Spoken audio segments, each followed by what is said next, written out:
Shalom. Selamat siang. Apa kabarnya hari ini? Luar biasa. Masih tetap semangat? Iya. Jadi kita harus terus belajar. Amin. Karena memang tugas pelajar adalah belajar. Kita kembali bertemu di kelas ini, di kelas pendidikan agama Kristen. Jadi terima kasih untuk kehadiran anak-anak yang masih tetap semangat walaupun sudah siang ya. Tugas kalian harus belajar. Maka Bapak tetap memberikan motivasi, teruslah belajar, karena itu membawa kalian nanti bisa meraih apa yang kalian cita-citakan. Oke, kita akan memulai pelajaran. Sebelumnya Bapak ingin cek dulu absen kita. Ada enggak yang tidak hadir hari ini? Berarti dari 15 siswa kita di kelas ini semuanya hadir ya. Kita nyanyikan sebuah lagu sebelum kita berdoa. Masih mau nyanyi enggak? Ya. Kita nyanyi dulu satu lagu. Kalian tahu lagu Kasih Pasti Murah Hati? Kebetulan tema kita hari ini tentang mengampuni. Kita nyanyikan lagu ini satu kali, tidak usah ulang-ulang, satu kali aja lah. Setelah itu Joni maju ke depan pimpin kita dalam doa.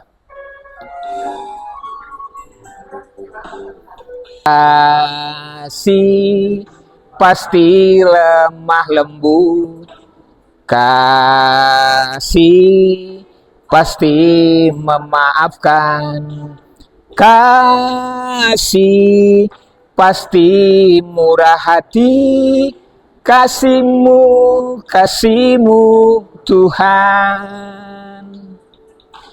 Kasih pasti lemah lembut, kasih pasti memaafkan, kasih pasti murah hati, kasihmu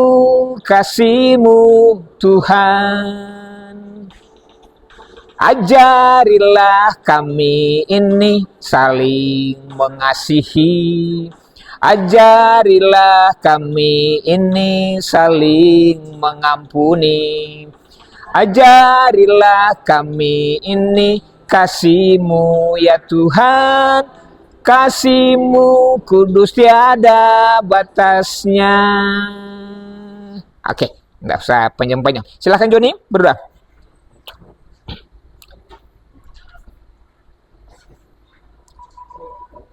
Teman-teman mari kita berdoa.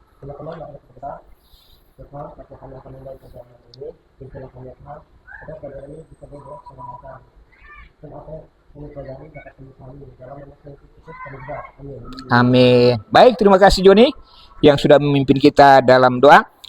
Anak-anak, kita akan memulai materi kita hari ini. Kita memulai materi kita hari ini.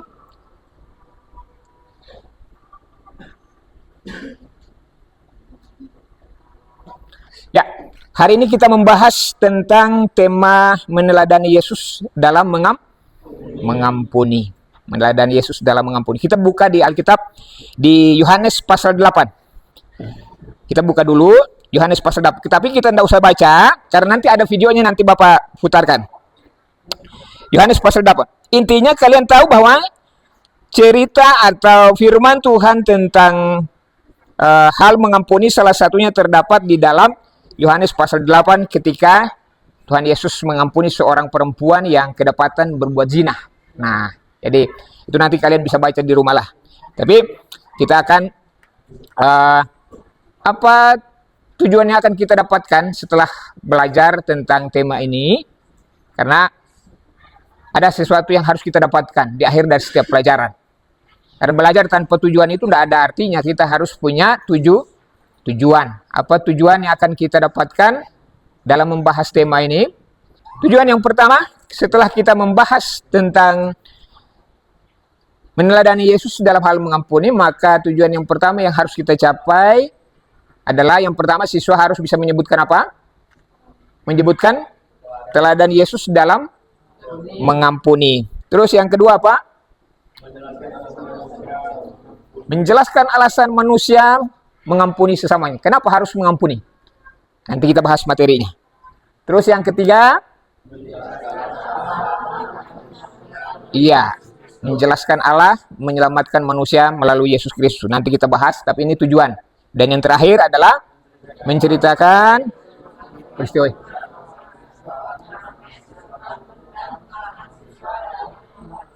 memaafkan sesama. Nah, ini tujuan yang harus kita capai setelah kita belajar tentang meneladani Yesus dalam hal mengampuni. Kita lanjutkan pelajaran kita. Pernah enggak kalian disakiti? Aduh. Dalam hal apa? Nah, pernah berarti pernah ya? Ini pertanyaan pemantiknya. Pernah ya disakiti ya?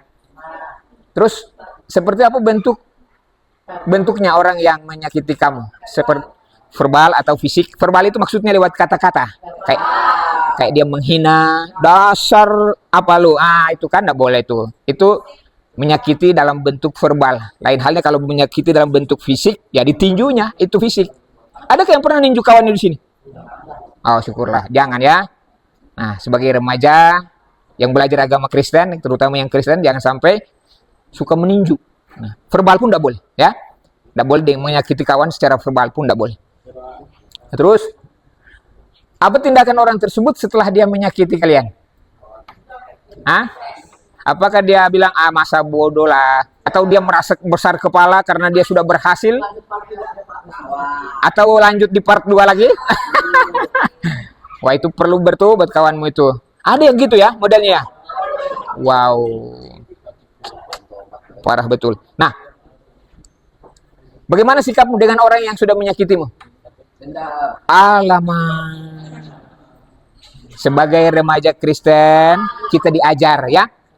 Tuhan bilang begini, kalau ditampar pipi kiri, kasih pipi kanan. Maksudnya apa? Bukan berarti ketika ada orang menampar pipi kiri, kita bilang, tampar lagi lah pipi kananku. Bukan begitu maksudnya. Artinya ketika seseorang menyakiti kita, jangan mudah terbakar emosi kita untuk membalas. Karena membalas itu haknya siapa? Haknya Tuhan. Kalau Tuhan yang membalas, adil. Tapi kalau manusia yang membalas sampai kapanpun tidak akan pernah selesai itu. Nah, tapi sebagai remaja Kristen, terutama yang ada di kelas agama Kristen ini, harus bisa memaafkan. Sampai berapa kali? Tiada terhingga. Memaafkan itu tidak ada akhirnya. Tidak boleh, tidak pernah dibatasi. Orang bilang, memaafkan itu tidak pernah ada kata amin. Artinya selalu memaafkan. Sampai kapanpun itu. Ya memang sih, tidak mungkin lah ada orang yang terus berulang-ulang menyakiti kita gitu kan. Pasti setelah pertama kali dilakukan ini, dia udah mulai kapok lah. Doa kita sih seperti itu. Jangan lagi lanjut di part 2 atau part 3-nya. Mohon perhatiannya dulu anak-anak. Joni. Nah, kita lanjutkan. Oke, supaya bagaimana bisa memaafkan kawanmu yang sudah menyakitimu, kita nonton satu video. Nah, jadi kita akan nonton satu video yang akan menginspirasi kita. Setidaknya ada teladan yang bisa kita ambil ketika kita menyakiti orang lain.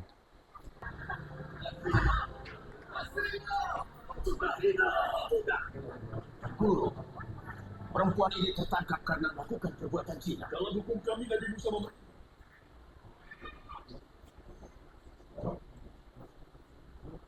perintahkan perempuan seperti ini harus dilempar di batu sampai mati.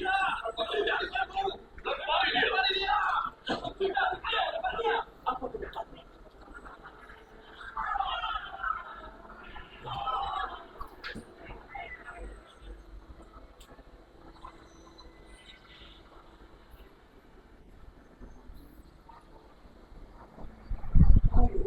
Kami memiliki saksi 2 orang.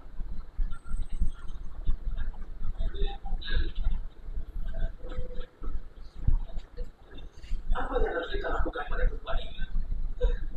Di mana laki-laki ini? Hukum Taurat mengatakan dia dicobai juga.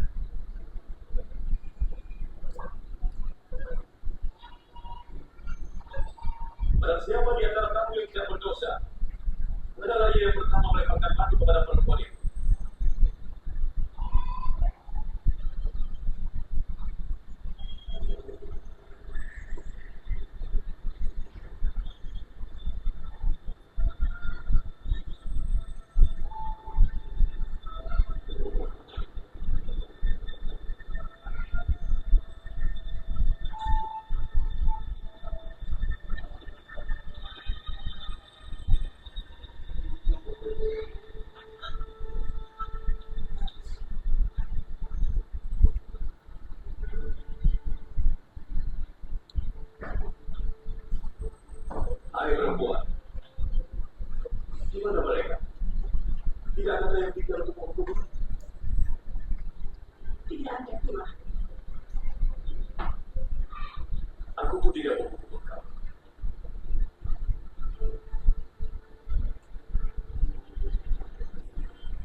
Oke.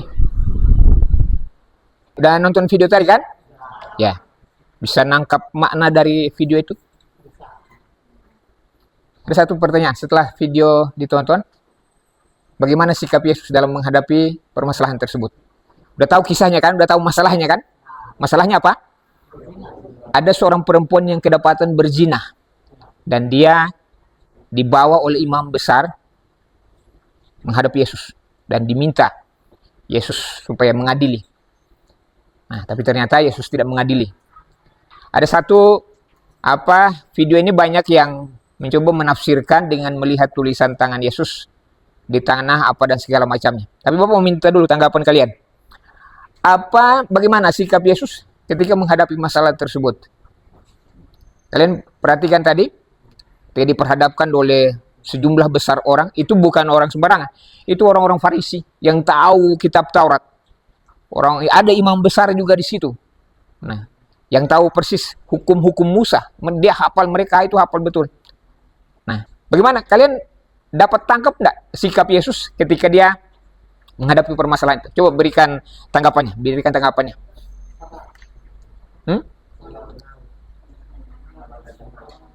Dia mengampuni. Ya. Ada sikap lain? Bagaimana sikap Yesus? Dia kaku enggak dalam menghadapi masalah itu? Enggak. Dia begitu tenang. Satu kesalahan yang dituduhkan, walaupun taruhlah perempuan itu berzina. Tapi satu kesalahan yang mereka lewatkan dari hukum Taurat itu adalah mana laki-lakinya. Ya kan? Karena hukum Taurat itu menuliskan laki-laki dan perempuan yang kedapatan berzina itu dua-dua itu harus diadili. Kalau mau dilempari dengan batu dua-duanya. Lalu kemana laki-lakinya? Jadi ada yang menafsirkan begini, Yesus menulis di tanah itu berupa sebuah pertanyaan, di manakah laki-laki? Tapi itu spekulasi sih, tapi hanya penafsiran. Tapi Yesus menulis di tanah itu hanya memberikan ketegasan. Reaksi mereka seperti apa? Makanya Yesus bilang apa? Kalau ada di antara kalian yang tidak berdosa, hendaklah ia yang pertama kali. Ternyata mereka tahu diri, ya kan? Semuanya tidak ada yang berani melempar. Karena mereka tahu diri, Bang. Bisa-bisa ada yang bilang begini, bahasa inilah, bahasa apa? Gurauan lah. Jangan-jangan ahli Taurat itu juga pelanggannya gitu kan, jadi mereka ndak berani gitu kan. Nah, tapi itu hanya spekulasi, hanya tafsiran. Nah, itu yang kita dapatkan. Yesus begitu tenang menghadapi perempuan atau tuduhan orang-orang banyak itu tadi. Dia ndak takut, ndak gentar dengan jumlah imam besar, jumlah ahli Taurat, orang Farisi yang datang dengan paham betul soal hukum Taurat. Pelajaran apa yang bisa kita dapatkan dari video tersebut? Mudah memaafkan. Jangan mudah menghakimi dah. Ya. Cepat boleh memberikan reaksi, tapi tolong jangan cepat menghakimi orang tanpa tahu persis apa masalahnya dulu. Itu Yesus, dia tenang. Jangan mudah sekali menghakimi, tidak bagus. Menghakimi itu memang betul memberikan penilaian. Setiap kita sebenarnya menghakimi, terutama orang tua di rumah. Ketika guru bilang, enggak boleh gitu, itu sudah menghakimi. Menghakimi artinya memberikan penilaian atas sesuatu hal benar atau tidak. Ya kan? Kalau enggak dihakimi, ya salah juga. Harus bisa membedakan mana yang layak, mana yang benar, yang harus dilakukan, dan yang tidak benar, dihindari. Itu maksudnya. Itu maksudnya memberikan penilaian penghakiman itu tadi. Oke, nanti kita akan bahas diskusi tentang ini lebih dalam lagi dalam pertemuan berikutnya ya. Nah, hari ini waktunya singkat sekali. Kita tinggal beberapa ini. Kita lanjutkan membahas tentang materi. Anak-anak, wajib hukumnya enggak? Tuhan mengampuni manusia. Wajibkah itu? Haruskah Tuhan mengampuni manusia?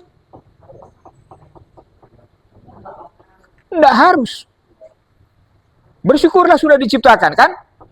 Perkara dia mau mengampuni, mau lemparkan orang ke neraka, ke surga, itu enggak harus bagi Tuhan.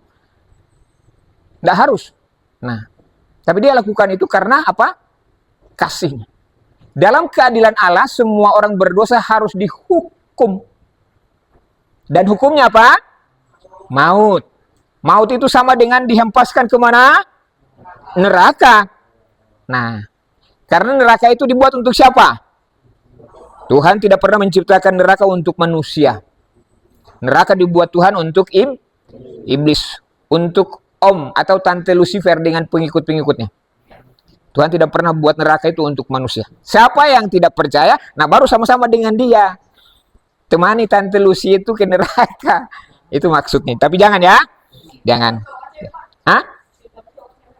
Lucifer itu cowok. Tapi kadang orang suka bilang tante Lucy karena namanya Lucy kan. Karena tidak ada malaikat yang cewek. Angelos. Kata os itu sifatnya maskulin. Laki-laki. Bukan feminim. Nah, kalau dalam keadilan Allah, semua manusia harus dihukum. Kalau dalam kasih apa? Dalam kasih Allah mau menjadi manusia untuk dihukumkan menggantikan orang berdosa. Itu dalam kasih. Nah, Allah apa ibaratnya Allah begitu kasihnya begitu besar. Yohanes pasal 3 ayat 16. Hafal ayatnya. Yang Kristen biasanya ini ayat-ayat hafalan waktu Natalan. Karena begitu besar kasih Allah akan dunia ini, sehingga ia telah mengaruniakan anaknya yang tunggal, supaya setiap orang yang percaya kepadanya tidak berdosa, melainkan beroleh hidup yang kekal. Jadi, dalam kasih, itu dalam kehendak bebasnya Tuhan, memilih untuk menyelamatkan manusia. Sudah dimulai dari waktu manusia masih 2 orang di bumi. Siapa itu? Adam dan Hawa. Janji untuk Tuhan, dia mengirim juru selamat itu sudah dimulai dari waktu manusia masih 2 orang. Jadi dalam kasih, dia memilih untuk mengasihi manusia karena manusia itu diciptakan serupa dan segambar. Dia ingin gambarnya masuk dengan dia, hidup dengan dia di surga. Itu keinginan Tuhan, ketetapan Tuhan dari awal. Walaupun sudah berdosa, tapi dia masih ingin supaya manusia itu yang diciptakan menurut gambar dan rupanya hidup dengan dia di surga. Oke? Tuhan Yesus mengajarkan hukum kasih. Kasihilah sesamamu manusia seperti dirimu sendiri. Kasihilah Tuhan Allah, maaf.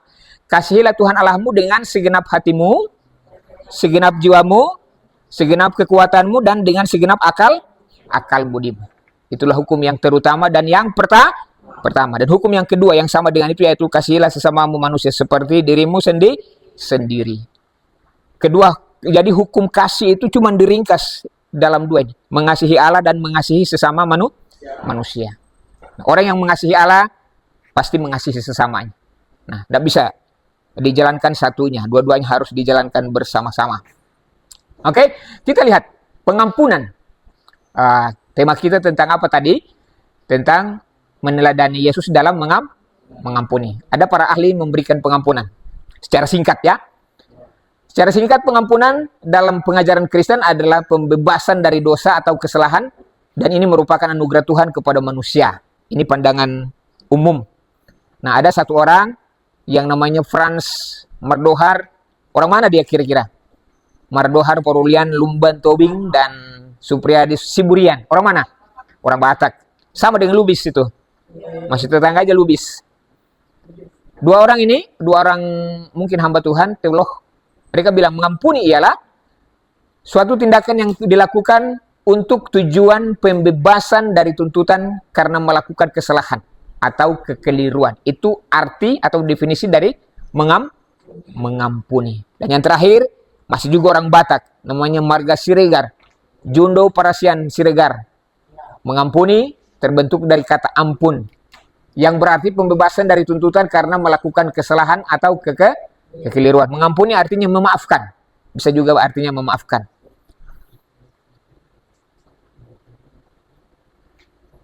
Mengapa mengampuni? Mengapa perlu mengampuni? Hah? Mengapa mengampuni? Karena apa? Oke, Tuhan yang sudah ngajari ya. Ya, kita lihat. Mengapa mengampuni?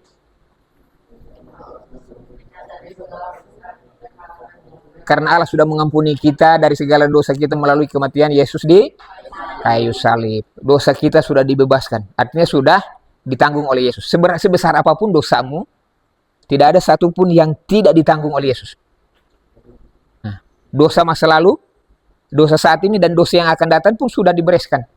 Tidak ada nanti berbuat dosa hari ini, nanti Yesus mati lagi. Enggak, kematian Yesus untuk sekali dan selamanya. Nah, dia sudah tuntaskan. Jadi orang Kristen, orang yang sudah percaya Yesus masih bisa berdosa enggak? Orang yang sudah percaya Yesus, yang sudah diselamatkan, masihkah bisa berdosa? Masih. Jatuh pasti. Ya, pasti jatuh. Tapi dia tidak berkubang dalam dosa. Nah, hari Minggu, dia tidak milih pergi mancing. Tapi kalau sudah diselamatkan, dia pasti pergi kemana? Ke gereja. Beda antara orang yang jatuh dalam dosa dengan orang yang berkubang dalam dosa. Kan tidak ada orang yang rencana jatuh kan? Pernah nggak berencana jatuh? Saya nanti pulang ini Pak, saya rencana nanti jatuh di sini. Itu sih bukan jatuh, mah udah direncanakan. Makanya tidak ada orang bilang selingkuh itu jatuh. Tidak itu. Itu perencanaannya matang sekali itu. Janjinya ketemu di mana, jam berapa, matang sekali. Malah masa bilang jatuh, enggak. Nah, itu udah direncanakan dari secara matang. Kita mengampuni karena dosa kita sudah diampuni oleh Tuhan melalui kematian Yesus di kayu salib. Yang kedua, kenapa mengampuni?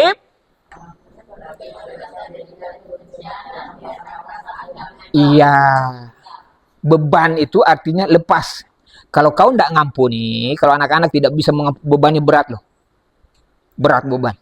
Tapi kalau sudah mengampuni, udah lepas. Nah, ikhlaskan, lepaskan semuanya. Itu beban. Jadi mengampuni berarti membebaskan diri dari kebencian dan membiarkan perasaan damai menguasai hati kita. Jangan biarkan perasaan dan biarkan hatimu itu dikuasai kebencian. Kasihan. Apalagi masa remaja ini, bangun karakter yang baik. Kalau ada teman yang berbuat salah, cepat aja selesaikan. Tuhan Yesus bilang apa? Jangan sampai amarahmu itu sampai matahari terbenam. Sebelum matahari terbenam, amarahmu sudah harus selesai. Jadi jangan, karena besok bisa berubah jadi kebencian. Lama-lama ambil golok, lalu kejar. Oke.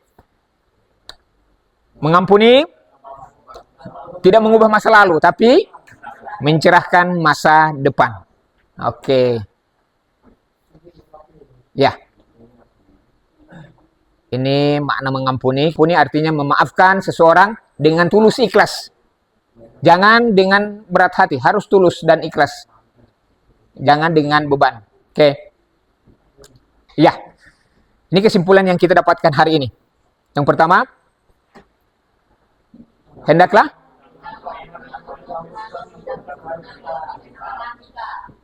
kita harus bisa mengampuni karena Tuhan sudah terlebih dahulu mengampuni kita.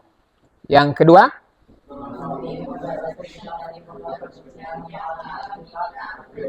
mengampuni membebaskan kita dari beban kebencian yang menghalangi kita untuk maju. Yang ketiga, mencerahkan masa depan. Baik, itu materi yang kita dapatkan dalam pertemuan. Jadi tema itu nanti kita bahas dalam pertemuan berikutnya. Kita masih bahas tentang tema ini, masih dalam kelanjutannya, karena ini pertemuannya 2 kali. Satu tema ini kita akan pertemuan 2 kali untuk bisa membahasnya sampai tuntas. Oke? Untuk bisa membuktikan kalau kalian sudah paham materi ini, Bapak kasih kuis. Siap? Siap. 5 soal, waktunya 1 soal 30 detik. Oke ya?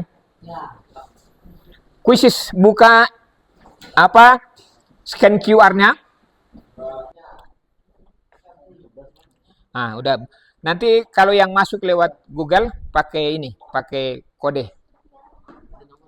Mana? Nah ini, enter kode. Enter kodenya. Iya, di situ. Masukkan nama. Masukkan nama. Ya, masukkan nama. Itu kode ke nama. Diminta apa? Ini masukkan kuisis nih. Mana kuisis? Di sini dia nih. Nah, kuisis masuk ke sini. Nah, nanti ada masukkan enter code di belakang itu, di atas sini. Enter kode. Ya. Masukkan nama. Ini apa?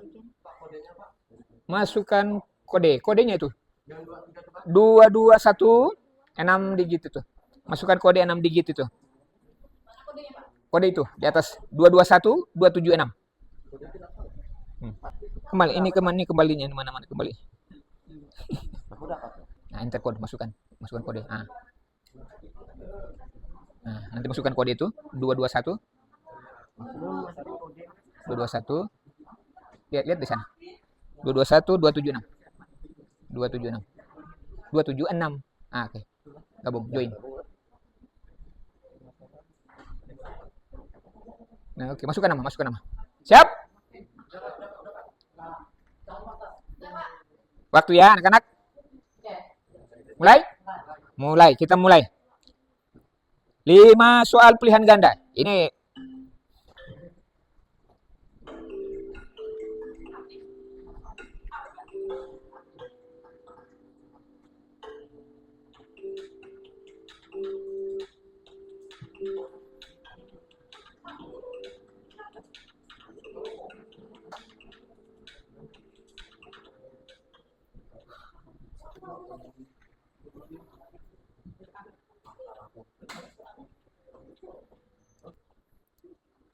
kalau muncul silver dan emas, ketikan silver aja, enggak apa-apa.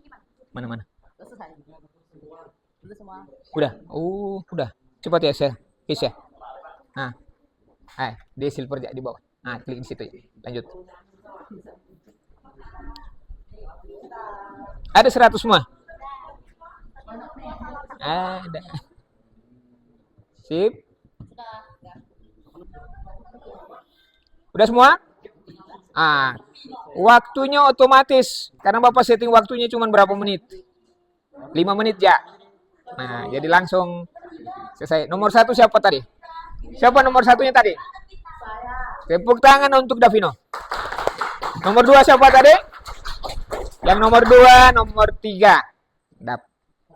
Berapa persen semuanya jawabnya? 89%. Berarti masih ada yang salah. Bapak kasih tugas untuk pertemuan berikut. Minta kalian harus bikin kelompok masing-masing ya. Nah, kita bikin kelompok, lalu kita lanjutkan diskusi kita tentang pertanyaan pemantik sebelum. Diskusi di antara teman. Siapa pernah, tanyakan teman-teman sama diskusi sama kelompok itu, kau pernah disakiti siapa? Nanti tuliskan dulu. Nah, lalu nanti tuliskan itu dalam 1 lembar kertas. Nanti kita presentasikan di depan untuk pertemuan berikutnya ya. Itu PR yang harus kalian siapkan. Jadi jangan lupa cari kelompok, silakan. Paling sedikit 3 orang dalam 1 kelompok. Bahas, nanti Bapak kirim 3 pertanyaan tadi di grup, kalian diskusikan itu.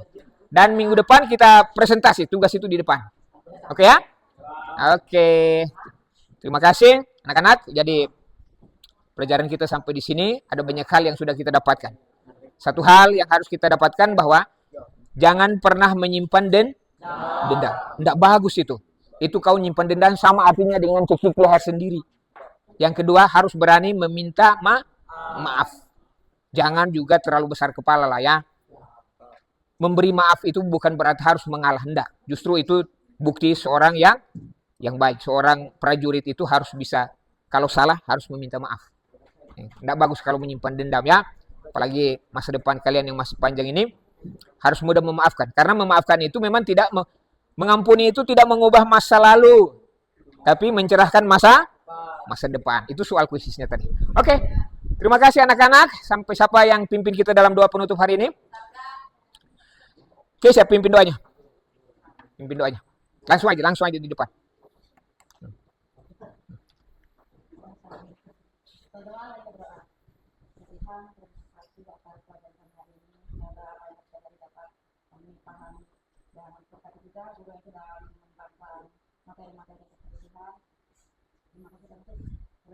Amin.